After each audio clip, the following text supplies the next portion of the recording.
জয় গুরু, জয় গুরু, জয় গুরু। মহাপ্রভু কথা 95। গতদিনের পরের কথা।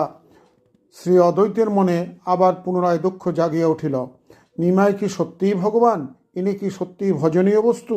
শ্রীনন্দের নন্দন মনে মনে নিমাইকে সম্বোধন করিয়া অদ্বৈত বলিতেছেন, প্রভু, আমি জীবের মধ্যে সর্বাপেক্ষা নীচ।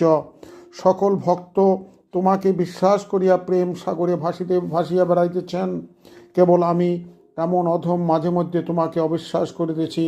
এই কথা ভাবিতে ভাবিতে হা গৌরাঙ্গ বলিয়া আঙ্গিনায় পড়িয়া গেলেন। আর বানবিদ্ধ জীবের ন্যায় ঘোর আর্তনাতে ধুলায় গড়াগড়ি দিতে লাগিলেন। নিত্যানন্দ স্নান করিতে গিয়াছেন, প্রভু একা। হঠাৎ শ্রী অদ্বৈতের পড়ে যাওয়া তিনি অন্তর্যামী সব জানেন, বিধায় দৌড়াইয়া অদ্বৈতের নিকট গেলেন এবং তাহাকে তুলিলেন।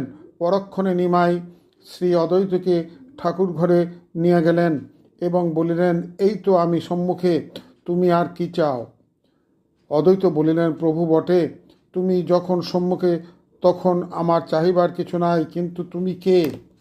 তুমি কি তুমি সেই শ্রীনন্দের নন্দন? তুমি যে সেই, তাহাতেও কোনো সন্দেহ নাই। আমি বিভিন্ন সময় তোমাকে সেইভাবেই দেখেছি, তবুও উহা আমার নষ্ট হইয়া সন্দেহ আসিয়াছে। পূর্বেও আমার এরূপ সন্দেহ আসিয়াছিল, তুমি ঘুষিয়াছিলে, এবারও আমার সন্দেহ তুমি ঘুচাও। গোবিন্দের কৃপায় এর পরের কথা আগামী দিন বর্ণনা করা হবে। জয় রাধে, জয় রাধে, জয় রাধে।